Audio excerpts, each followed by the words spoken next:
प्रिय भाई और बहनों, आज की शाम आप सबको जय मसीह के प्रभु यीशु मसीह के सामर्थ्य नाम में आज की शाम परिवार प्रार्थना भवन में आप सबका स्वागत करते हैं। और आज की शाम जब इन 245 दिन की लगातार फास्टिंग प्रेयर मीटिंग में आज की शाम एक स्पेशल वीडियो आपके साथ बांट रहे हैं। और आज की शाम खुदावंद ने बीते दिनों में बड़ी ढेर सी बातें करी हैं, खुदावंद ने बड़ी ढेर सी बातों को बताया है जो आज की शाम आपके साथ बांटना बड़ा ज़रूरी है। खुदावंद चाहता है कि बातें मेरे द्वारा आप तक पहुँचें। सो खुदावंद आप सबसे प्यार करता है।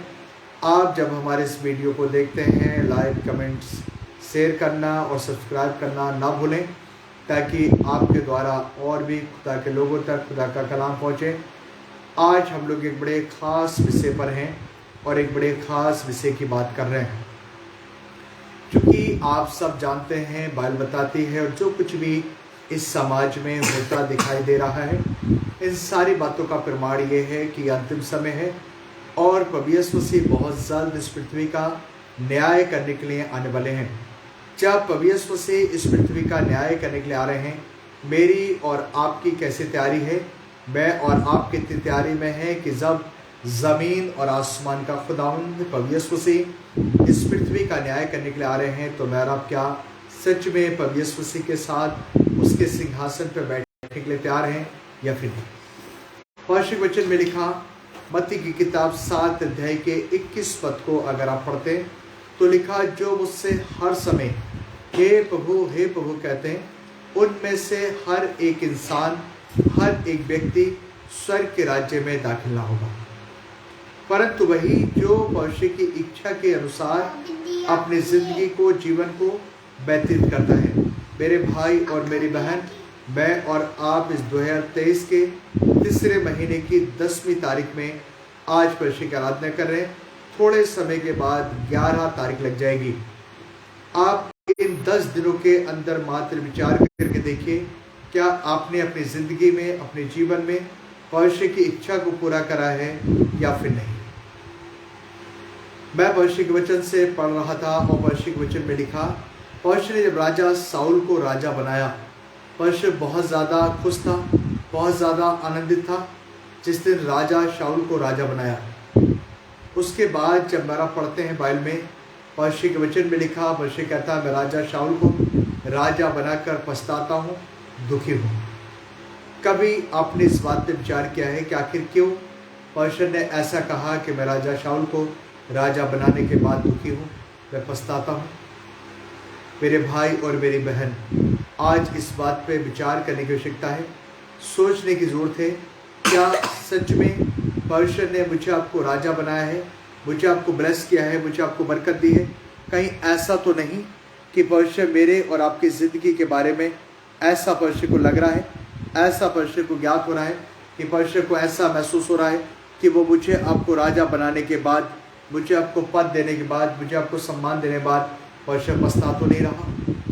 आज इस बात को जानने की जरूरत है। और बाइबल बताती है, परमेश्वर के वचन में लिखा है कि धीरे धीरे जब परमेश्वर का सेवक शाऊल के पास आया, तब शाऊल ने कहा, मैं ये मोटी मोटी भेड़ बकरियां लाया तो हूँ, लेकिन अपने लिए नहीं लाया, ये मैं परमेश्वर के बलिदान के लिए लेकर आया हूँ। और आपको मालूम है परमेश्वर के सेवक ने क्या कहा? परमेश्वर के सेवक ने कहा, परमेश्वर बलिदान से नहीं, वरन अपनी बात के माने जाने से, वरन उससे जो परमेश्वर की को अपनी ज़िंदगी में, अपने जीवन में प्रथम स्थान देते हैं, जो परमेश्वर का डर भय मानते हैं और परमेश्वर की इच्छा के मुताबिक अपने जीवन को व्यतीत करते हैं, परमेश्वर उनसे खुश होता है। मेरे भाई और मेरी बहन, आज इन 10 दिनों के मात्र अंदर आप विचार करके देखिए, क्या आपने इन 10 दिनों में अपने जीवन में परमेश्वर की इच्छा को पूरा करा है, परमेश्वर की मर्जी को पूरा करा है या फिर नहीं? यदि अगर आपने परमेश्वर की इच्छा को पूरा नहीं किया, तो परमेश्वर का वचन बताता है कि स्वर्ग के राज्य में मेरे और आपके लिए कोई जगह नहीं है। यदि अगर आप परमेश्वर के साथ स्वर्ग के राज्य में बैठना चाहते हैं, यदि अगर आप परमेश्वर के साथ सिंहासन पर विराजमान होना चाहते हैं, तो ज़रूरी है कि आप अपने जीवन में परमेश्वर की इच्छा को पूरा करें। और उसका अंजाम आप देखिए शाऊल का। जिस राजा शाऊल को परमेश्वर ने राजा बनाया, आप उसका अंजाम देखिए। धीरे धीरे धीरे धीरे आप उसके बारे में और ज़्यादा पढ़िए। तब शमूएल की किताब तक राजा शाऊल की वंशावली मिलती है। एक अपंग पोता उस जगह में मिलता है जब राजा दाऊद ने कहा कि शाऊल के खानदान में कोई अब तक बचा है? क्या शाऊल के खानदान में कोई अब तक जिंदा बचा है जिससे मैं परमेश्वर जैसा प्यार दिखाऊं? जब खोजा गया तो उसका एक पोता, अपंग जो पोता था, वो मिला। और जब उसे लाया गया तब राजा दाऊद ने कहा कि तू जब तक जीवित रहेगा तब तक तू मेरी मेज पर खाना खाएगा। और उसके बाद राजा शाऊल की वंशावली नहीं मिलती। आखिरकार राजा शाऊल ने ऐसा क्या किया अपनी ज़िंदगी में, अपने जीवन में, कि उसकी वंशावली नहीं मिलती? मेरे भाई और मेरी बहन, आज की शाम मुझे आपको इस बात को जानने की ज़रूरत है कि मेरी आपकी ज़िंदगी में, मेरे आपके जीवन में परमेश्वर का वचन बताता है, परंतु वही इंसान जो परमेश्वर की इच्छा को अपनी ज़िंदगी में, अपने जीवन में पूरा करते हैं, वो स्वर्ग के राज्य में बैठेंगे। लूका की किताब अगर आप पढ़िए 22 अध्याय के 28, 29, 30 पद को, तब परमेश्वर के वचन में ऐसा लिखा है, परंतु तुम वो हो, हर एक के लिए नहीं लिखा तुम वो हो जो दुखों में, मुश्किलातों में, बीमारी में, परेशानी में लगातार मेरे साथ रहे। और जिस तरह से मेरे पिता ने एक सिंहासन तैयार किया है, मैंने भी तुम्हारे लिए सिंहासन तैयार किया है, ताकि तुम मेरे साथ सिंहासन पर बैठ के, मेज पर बैठकर खाओ पियो और इस्राएल के 12 गोत्रों का न्याय करो। मेरे भाई और मेरी बहन, आप थोड़ा देर विचार करके देखिए, क्या आप हर एक व्यक्ति को अपने साथ अपनी प्लेट में खिलाना पसंद करते हैं? क्या आप चाहते हैं कि हर एक व्यक्ति खाए? नहीं चाहते ना। क्या आप पवित्र से हर एक व्यक्ति को अपने साथ अपनी प्लेट पे खिलाएगा, सिंहासन बैठाएगा? नहीं। अगर आप सिंहासन में बैठना चाहते हैं, बड़ा ज़रूरी है कि अपने जीवन में परमेश्वर की इच्छा को पूरा करना, एक एक पल परमेश्वर के इच्छा के अनुसार अपने जीवन को व्यतीत करना। ये दुनिया की सारी चीज़ें जो मोह माया जाल आपको दिखाई देता है, ये सारी चीज़ें यही रह जानी है, सारी चीज़ें यही छूट जानी है। मालूम है, कुछ भी नहीं बचेगा।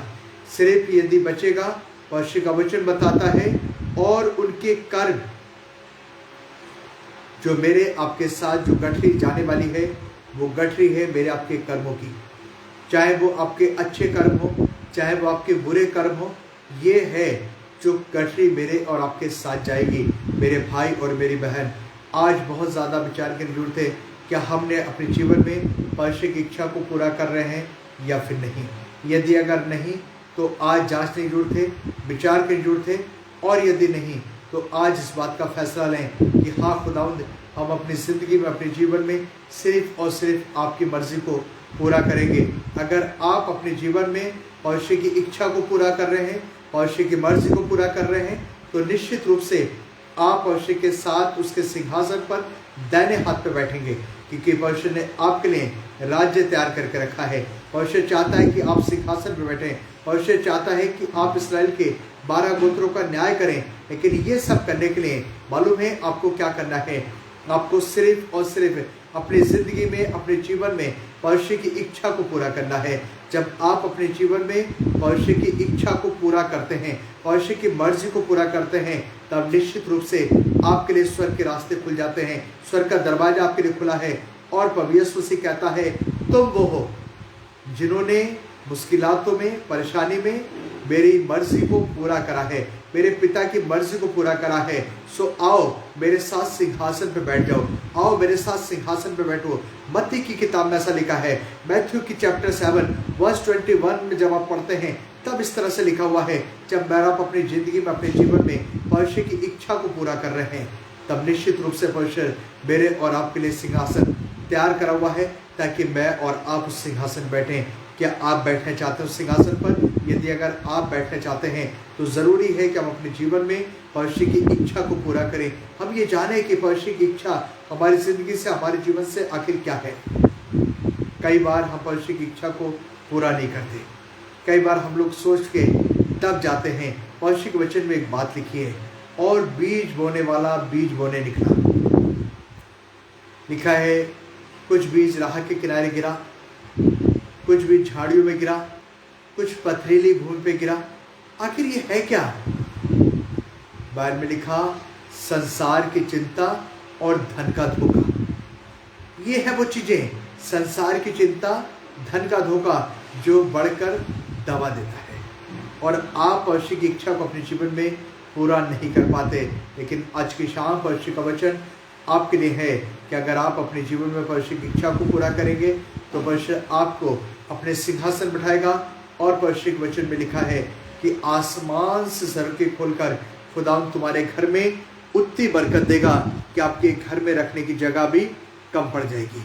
और ये सब कब होगा? जब आप अपने जीवन में परमेश्वर की इच्छा को पूरा करेंगे। सो आइए आंखें बंद करें, प्रार्थना करें और फैसला लें कि आज हमारे जीवन से सिर्फ और सिर्फ परमेश्वर की इच्छा पूरी होने पाए। सो आइए आंखें बंद करें, हम लोग प्रार्थना करें। हमसे प्यार करने वाले प्यारे पिता परमेश्वर प्रभु यीशु मसीह आपकी वेदी पर हैं और अपने तमाम अजीज भाई बहनों के लिए प्रार्थना करते हैं प्रभु, जिन्होंने आपके वचन को सुना है। हम सबकी जिंदगियों में, जीवनों में सिर्फ और सिर्फ आपकी इच्छा पूरी होने पाए।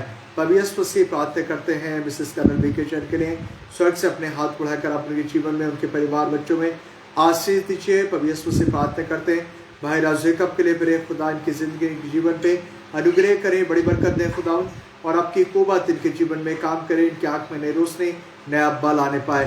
खुदा यीशु मसीह इसी तरह तमाम अजीज भाई बहनों के लिए प्रार्थना करते मेरे खुदा, जिनके निवेदन हमारे पास में है। भाई अनुकुरिल के लिए मेरे खुदा, उनकी पत्नी के लिए दुआ करते, आपने अनुग्रह कर आपका धन्यवाद करते हैं। चाहते हैं खुदा आपकी ब्लेसिंग बनी रहे मिसेस कुरिल के जीवन पे। खुदा उन्हें अनुग्रह करिए, बरकत दीजिए, और खुदा यीशु मसीह हम सब दिन ब दिन आपकी मोहब्बत में आगे बढ़ते चले जाएं। मेरे खुदा मिसेस मैसी जो कोटद्वार के अंदर है, आप उनके जीवन पर अनुग्रह करें। मेरे खुदा मुकम्मल सिफा उनके जीवन में बनी रहे। प्रभु यीशु मसीह आपका वचन हमारे जीवन में 100 गुना फल लाए। हम सब आपके अपने जीवन में आपकी मर्जी को पूरा करें और आपका नाम महिमा पाए। प्रार्थना को सुने, कबूल करें, यीशु मसीह के नाम में, आमीन आमीन। सबको जय मसीह की खुदा बरकत दे।